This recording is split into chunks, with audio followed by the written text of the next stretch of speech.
We're going to do a final assessment. So it kind of works the same way as the other activities. We're going to ask you multiple choice questions on basically all the topics we've covered today. So again, this is not to test you. This is kind of just more to test Tessa and myself to see if we did a good job at covering all this material and if you were able to retain it. So yeah, again, feel free just whenever you're ready. Don't wait for a cue to put your answer in the chat. So when deciding you want to monitor an NA-bed grid cell, what is the first step you should take? A, select a suitable grid cell. B, share your data with provincial government partners. C, purchase thousands of dollars of equipment. Or D, learn about the species you hope to target and consider what questions you would like answered about these species.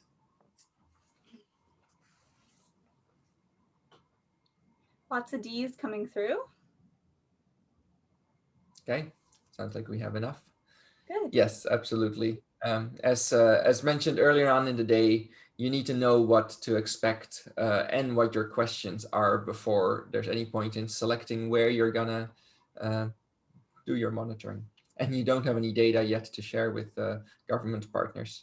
And of course, once you've figured that out and once you've selected your sites, then you got to think about where you get those equipment from. And as Tessa mentioned, you can contact your provincial government, or you can contact us, or both, to see what we have available. Okay, which are correct microphone orientations for stationary and mobile monitoring? So I'm not going to read all of this out.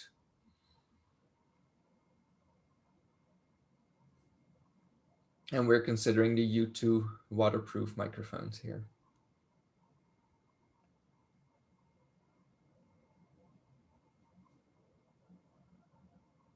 I just have 2 answers, 3, 4. Okay, they're starting to come through. All D's so far. Okay. Yeah. Yeah, that's right. So for stationary, we want you to point the microphone horizontal, and for mobile, vertical, straight up. So the reason we don't want you to go straight up for stationary is because it might rain during that week. And if water sits on your microphone, you won't record your bats. Very good. Okay, which bat species could you reasonably expect in the pictured habitat? A, little brown myotis or milu. B, hoary bat or lassie. C, milu and mysi, which is the little brown myotis and northern myotis. Or D, mysi, lano, and labo, which is northern myotis, silver-haired bat, and eastern red bat.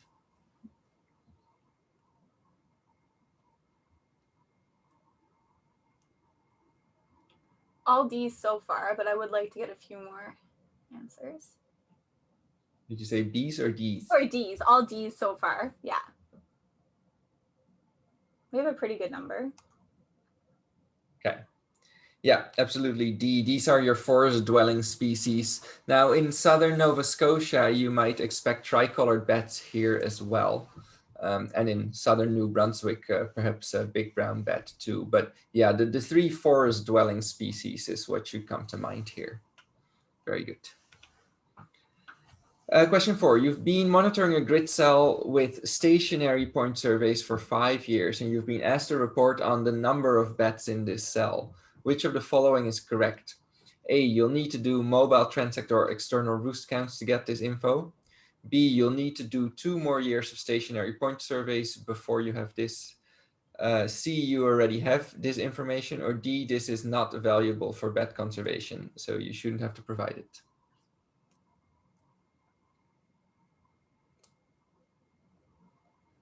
I'm seeing some A's, but again, I'd like to get a few more answers. One more answer. Mm-hmm. Okay, we got 2 more. Good, all A's. All A, yeah, very good.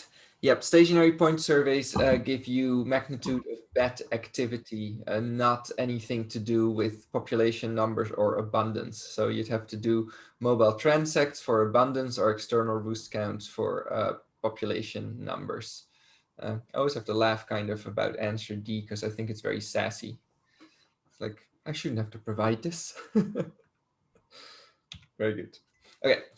You have recorded files from the site below. How do you identify the species in the file? Is that A, Milu, little brown myotis, B, Myci, northern myotis, C, 40K myo, or D, Epfu lano, which is your big brown bat, silver-haired bat aggregate?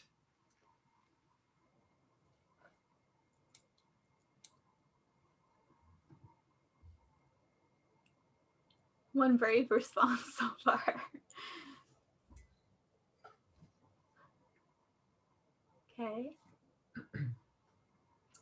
Getting a few C's come rolling through, but nothing else yet. Yep. Consistently C's so far. Okay.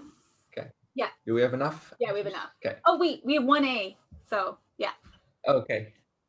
Right, so I'd say the correct answer is C here. So you have your, it's low clutter habitat, and you have your high frequency bat species. I think we all agree on that.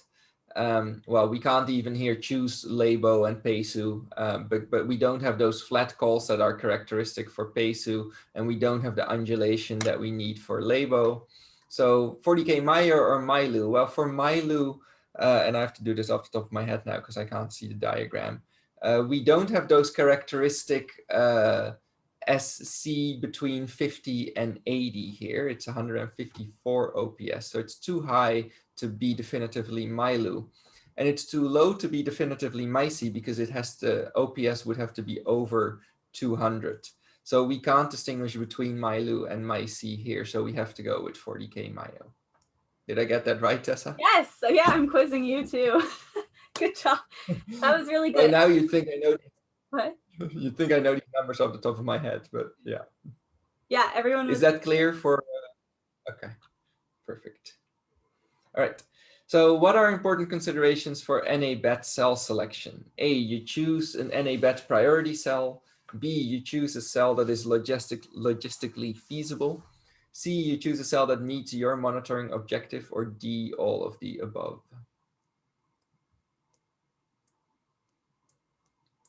All D's so far, but I think maybe 2 more answers would be great. Okay. If we can get them. Oh, one more. Okay, one more. Okay, good. All D's. All the, yeah, that's right.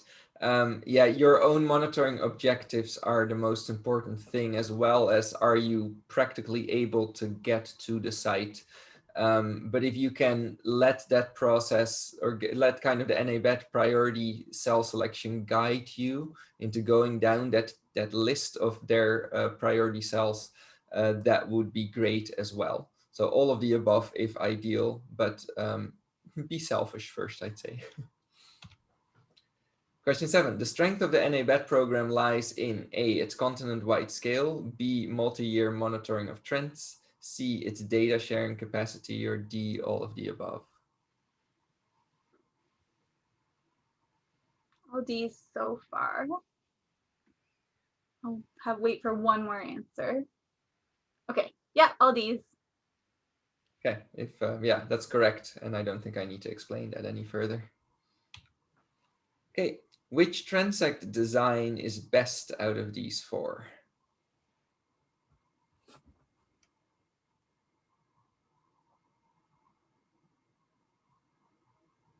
So far, C's and D's, I think. Mostly D's, maybe just 1 C. So okay. Let's quickly go over this was kind of at the beginning of the day. So quickly go over some of the criteria for designing your transect route. So the first one is it's got to be between 25 and 48 kilometers long. And it shouldn't cross back on itself. And then a third one, but I don't know if we mentioned it. Ideally, it doesn't go outside of a grid cell. It all fits in one grid cell. So A goes outside of a grid cell. It's also 53 kilometers, so it's actually too long. B is the right length and stays within the grid cell, but it crosses back on itself, so it's not ideal. C is less than 25 kilometers, so it simply is too short. And D is the happy medium. It's within that range of 25 to 48, It doesn't go outside of its cell and it doesn't cross back on itself. I will say that here on PEI, one of the cells we monitor, we are crossing back on ourselves. We had to cheat. It was either that or not doing a driving transect at all, because we simply couldn't design it in any way to meet the length criteria. So we decided that we'd rather have the right length and cross back on itself than that we don't cross back on ourselves but have too short of a transect. Which is not ideal, but better than nothing. Okay, question 9. Why are Canadian bats important? A, they pollinate essential flowers. B, they provide seed dispersal. C, they consume large amount of pest insects. Or D, all of the above. I'm getting a lot of D's, 1 C. The rest are D's, I think. Most of it is D? Most of it is D. Yeah. Okay. Okay, points for the people saying C. So maybe it's a bit of a trick question also because this was almost like the very first thing we discussed today. This is specifically for Canadian bat species, and all of our Canadian bat species eat insects. I did mention the pollinating and seed-eating bats, but those are in tropical and subtropical parts of the world. So I don't think Canadian climate qualifies for that. I got an in the chat. Also, most of the time when there's an all of the, yeah, all of the above is almost always correct, but this was a bit of a trick question. All right, last one. So you've seen a notice asking for volunteers to monitor a grid cell in your area, either by participating in stationary point surveys, mobile transects, or external roost scans. Which of the following is correct? A, these surveys take relatively little time and effort, and anyone can be trained to volunteer. B, these surveys can only be done by bat researchers who are vaccinated against rabies. C, these surveys take a lot of time and effort and should only be done by trained wildlife managers. And D, bats are not very important, so the surveys should be replaced by something more beneficial like monitoring fish. A, how dare D be an option? All A's so far. I agree. Yeah, all A's. I think we had a good number of responses. Okay, while I'm sure monitoring fish is important too, that doesn't make bats unimportant, so scratch that. Yeah, I hope the takeaway message after this long day is that really anyone can be trained to do this, basically every part of this, but definitely certain parts of it. You don't have to be a trained wildlife manager to do it. And you definitely don't need to be a researcher or have your rabies vaccinations because we're not touching bats, we're not coming close to them. So if you are a wildlife manager, you could decide that you design your transect route, you design your setup of where the detectors go, but you can have volunteers deploy the detectors and you can have volunteers pick these detectors up or drive the transect route or do colony counts. We can train people, well, we've now trained you, hopefully, in getting a bit more confident in identifying these bat calls from spectrograms. So anyone can be trained to do it. So yeah, it sounds like you all at least had this answer correctly. So hopefully you're convinced with that. Do we want to take questions now or do we want to do the notes first and then take questions? I think skip the questions and just touch on the notes and then people can have all the time they need. Cool. Yeah, we'll come back to the questions. We're not actually like skipping it and not coming back to it. So thank you for your attention. And like I said, time for questions soon. I have a couple of notes that might be of interest to you. So if you found this to be really interesting and you actually want to learn more, there is an opportunity that you can help realize. I've learned to do this bat acoustic stuff by basically a lot of doing it and being kind of a little bit trained by a bat expert more casually. But Tessa has actually been out to British Columbia to take a 5-day course by Corey Lawson from the Wildlife Conservation Society. She's one of the leading bat researchers in Western Canada, in all of Canada, I'd say.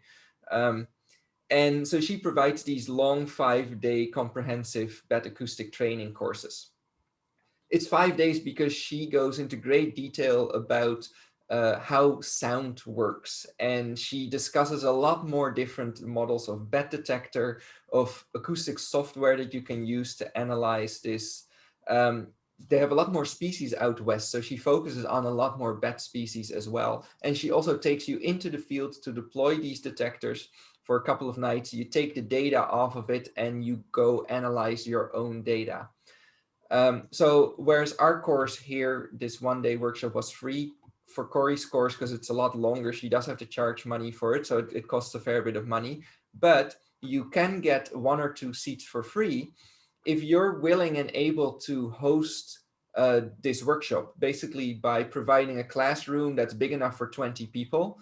And within about 20 minutes of a place where you can actively record bats at night, so good habitat. Then you can, you also have to receive a package with bat detectors and send that back after the workshop. So that can get you a free spot because you're hosting it. If you also can help with making catering arrangements, then you can actually get 2 free spots in this as well. And at the same time, you're providing the opportunity to 19 or 18 other people to take this course as well. I've seen Corey, or I know Corey has delivered this workshop across the country. Well, I should say central and Western Canada, and especially Parks Canada and provincial governments seem to be very interested in this. So please consider this. If you do consider this, then contact Tessa or myself, or go to betsrs.ca to get in touch with Corey. Although this slide says that they're looking for 2021 hosts, I think with COVID, it's probably more likely that we're looking at 2022 next year to host this. So keep that in mind. Secondly, there's a way that you can help directly with Canadian bat research. Karen Vanderwolf is a researcher with Trendy University, actually partnering with Corey Lawson and also James Page from the Canadian Wildlife Federation on a bat box project. So these bat houses that we have all across the country to provide habitat for bats. Actually, very little is understood about how what kind of quality these things are to bats. So Karen is trying to understand what types of bat boxes are being used, are being put up in Canada, as well as which bat boxes are actually preferred by the bats. Then there's a little addition to that, that it seems to be that in some parts of Canada, we haven't seen it here yet, but we may have missed it. Some bats might actually be overheating in the heat of summer in these bat houses. So through this project, through identifying all these bat boxes and details about them, she's trying to figure out which bat boxes are good for bats and which might potentially damage bats. So if you have a bat box or you're planning on putting a bat box up, you can go to this website or just Google Canadian Bat Box Project, WCS Bats, and you can register your bat box. You can provide information about your bat box. So be prepared that you're going to be asked a lot of details about the bat house, about the dimensions, the size, the shape, as well as whether you do have bats in them or not. Even if you don't have bats in them, that's very interesting information, because then she can compare why do some bat boxes get occupied and others don't. So that's just a way for you to contribute to bat research going on in Canada. Tessa, any further notes from you? Oh, no, just thank you for joining today. I know it was a long day in webinar format, so thank you for participating.